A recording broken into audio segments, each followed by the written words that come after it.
O evangelho de hoje, que eu escolhi para a gente refletir essa noite, é o capítulo 5. Bem-aventurado os aflitos. Mais especificamente, o item 6, causas anteriores das aflições. Por quê, né? Eu escolhi esse item. Muitas vezes a gente fica desesperado por alguma situação que acontece com a gente, sem saber por quê. Muitas pessoas se revoltam contra Deus por conta de algumas situações. E aí a vida parece que fica estagnada. Ela para. Nada dá certo e a gente vai cada vez mais nos afundando, sem entender o porquê de algumas situações. Quando a gente lê o capítulo do Evangelho segundo o Espiritismo, quando nós começamos a praticar o Espiritismo, não só esse Evangelho, como outros, a gente começa a entender um pouquinho do porquê de cada coisa. Nós temos aí, né, segundo o Espiritismo, o ensinamento que o Espiritismo nos traz, várias encarnações. Dessas várias encarnações, nós não fomos santos todas elas. Eu, pelo menos, eu não fui, eu tenho certeza. Nessa caminhada, o que acontece conosco? Nós vamos plantando sementinhas.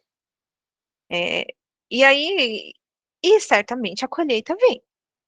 E nessa caminhada, e muitas vezes nós praticamos o mal sem o conhecimento, sem a instrução correta.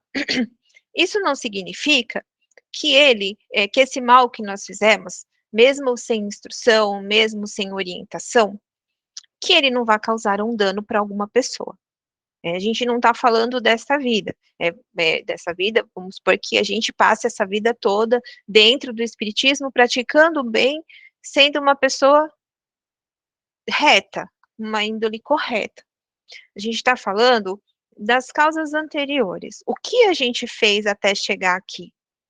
E é isso que a gente precisa, muitas vezes, entender. Já que nós estamos estudando o Espiritismo, já que o Espiritismo nos traz essas informações, fica muito mais fácil da gente aceitar o que está acontecendo com a gente nessa atual existência, correto? E o que a gente vai fazer? Vamos ficar aí lamentando, de braço cruzado. Tem muitas vezes a gente escuta falar assim, o espírita tem que sofrer, a gente tem que sofrer para se redimir. Nem sempre precisamos ficar ali tomando chibatada da vida, sentado, esperando a vida passar, achando que a redenção vem por conta desse sofrimento todo que a gente está passando. Eu estou chegando ao extremo, tá, gente? Estou falando de sofrimento assim ao extremo. O que a gente pode fazer numa situação onde nós não temos muito controle daquilo que está acontecendo com a gente? Eu passei por algumas situações que fugiram do meu controle. Eu não podia fazer nada a respeito daquilo. E aí, o que a gente tem que fazer? O que a gente pode fazer para amenizar isso? Praticar caridade. Quando nós deixamos de focar no nosso problema, que até então a gente não entende o porquê de certas situações, e a gente olha para o nosso irmão e começa a praticar a caridade, começa a praticar o amor ao próximo, como foi ensinado por Jesus, aquele fardo que a gente carrega, aquele desafio que nos foi colocado nessa vida, ele fica muito mais leve, ele fica muito mais tranquilo. Por quê? Quando a gente começa a olhar para o problema do outro, para o desafio que o outro está passando, a gente começa a entender que aquilo que a gente está passando nem sempre é tão pesado assim, a gente consegue desviar o foco, e quando a gente volta para ele, parece que tudo fica mais leve. Quando a gente pratica a caridade, a gente fortalece o nosso espírito, a gente se fortalece, fortalece o coração. E quando a gente volta para aquela nossa realidade, que é o que a gente precisa, a gente sai para fazer a caridade, praticar a caridade, vai no centro espírita, trabalha, enfim, quando a gente precisa voltar para a nossa realidade. Quando a gente volta para a nossa realidade, quando a gente volta para aquele desafio, a gente parece que está mais forte para encará-lo. Por quê? A gente foi tomado daquela força de amor que só Deus, só Jesus consegue dar para a gente. E aí, praticando a caridade e a oração, a gente fica mais próximo dele, a gente ganha força para enfrentar toda aquela situação. A gente às vezes lamenta algumas situações que passamos, né? O país atravessa uma situação difícil, tal pessoa não merecia passar por aquele desafio todo, mas quem somos nós para julgar o que Deus acha necessário? Quem somos nós para julgar o que Deus colocou na vida da gente? Aquilo é para o nosso crescimento. Uma coisa que eu tenho comigo, assim, que eu gosto muito de falar, é agradecer a todos os desafios que a gente tem. Por mais, por pior que seja, agradecer os desafios que a gente tem. Por quê? Olha a, a imensa chance de redenção que Deus nos coloca a cada desafio.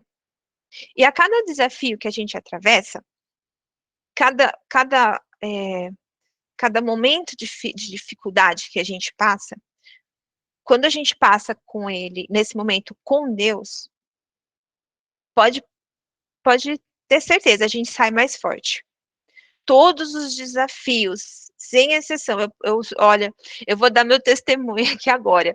Todos os desafios que eu passei na minha vida, sem exceção, a partir do momento que eu conheci, que eu me aproximei de Deus, que eu entendi a importância que ele tem na nossa vida, que eu abracei o evangelho, cada desafio que eu passo na minha vida, eu saio mais fortalecida. Eu saio com mais certeza de que eu tô com Jesus e Jesus está comigo, que eu sou uma pessoa abençoada. E a vida não é fácil, viu, gente? A vida é difícil. A gente passa um desafio aqui, passa outro ali, aí respira, fala, nossa, agora acabou. Não, não acabou não, você só está tomando fôlego. A nossa vida é assim, é um desafio atrás do outro. E o que a gente pode fazer com tudo isso? Transformar toda em vez de é, revoltar, é, julgar Deus por ser injusto, a gente pode transformar tudo isso em amor, em caridade. Agradecer, gratidão o tempo todo. Gratidão por aquela pessoa difícil que tem na nossa vida.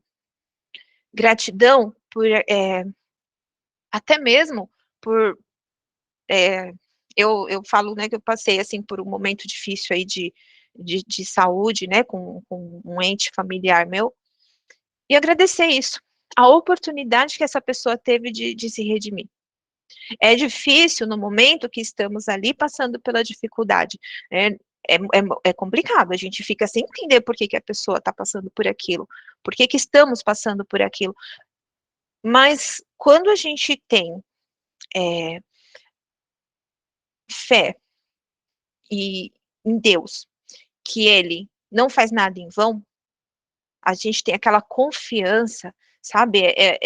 É uma confiança, assim, eu não consigo explicar para vocês, é só sentindo mesmo, que a pessoa, sabe? E às vezes, mesmo a gente, assim, sentindo, assim, a gente não consegue expressar o tamanho como que eu posso dizer, dessa fé, dessa confiança que a gente tem. E isso faz com que a gente fique forte, que a gente fique em pé, passe por tudo aquilo. É a confiança de que Deus é justo. É a confiança de que nada nessa vida é por acaso. E se porventura estamos passando por uma situação difícil, agora, com certeza foi algo que a gente plantou lá atrás. Sabendo disso, o que nós queremos para o nosso futuro? Algo bom, algo tranquilo. O que que a gente quer? A gente quer numa próxima, né? Se não for nessa vida, numa próxima, a gente almeja que ela seja um pouco mais tranquila. E aí, o que que eu faço? Eu começo a plantar boas sementes. Eu começo a espalhar sementes de amor, de caridade, enfim, começo a espalhar coisas boas. Não, não é necessário que eu colha agora, mas que eu espalhe essas sementes, para que num futuro eu consiga voltar, digamos assim,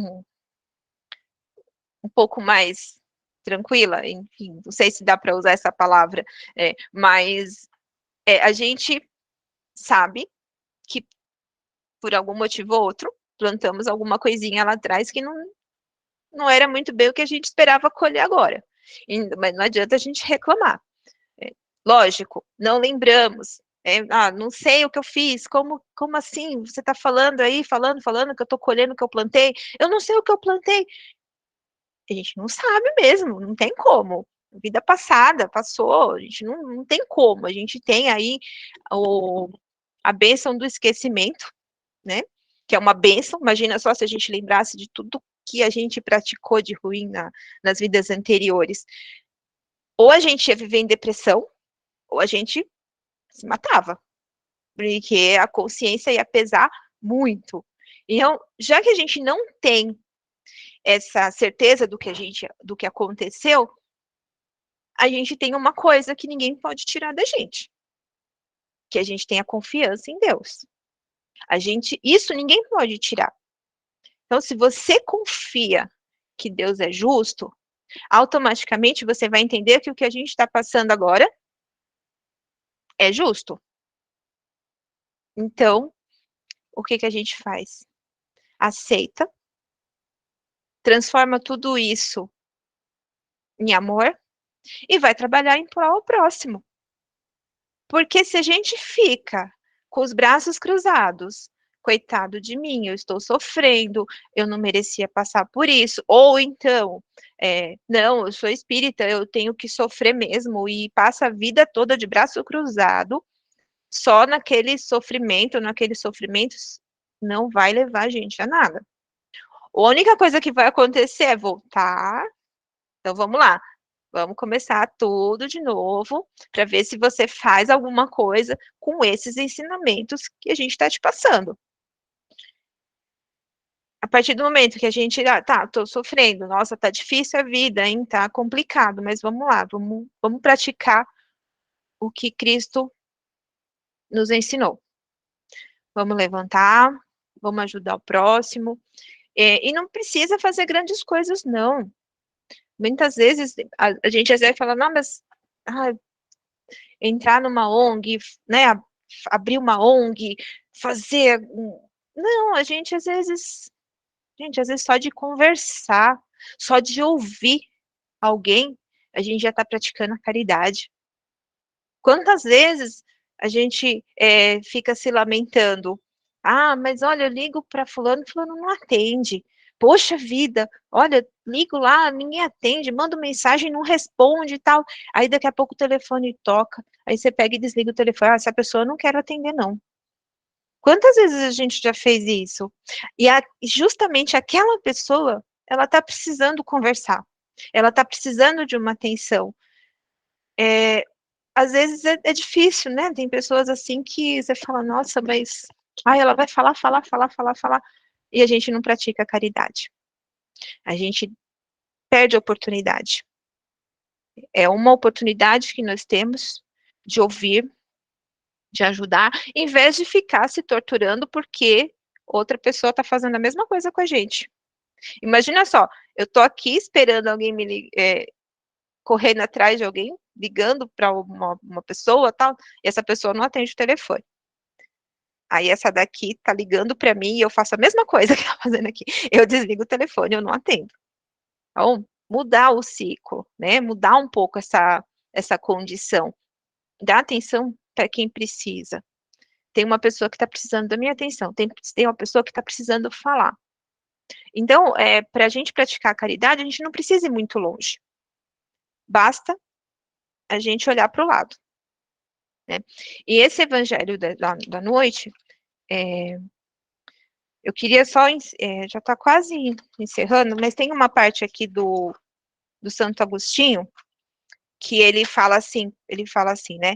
Embora, isso da justiça divina, tá? Embora Deus tenha criado tudo o que existe, ele não criou o mal, porque o mal é algo, mas o mal não é algo, mas a falta ou deficiência de algo. O maior bem que recebemos de Deus é a vontade livre, e o mal está no mau uso ou no abuso do que se faz desse grande bem, dessa vontade livre. Então, nós temos o livre-arbítrio, nós podemos, sim, plantar o que queremos. Claro, a gente tem total liberdade para isso, mas a colheita, nossa, é obrigatória. Então, que nós possamos sair, plantar nessa vida todo o bem, fazer todo o bem que nós conseguirmos, tudo o que tiver no nosso alcance, não perder uma oportunidade de praticar o bem.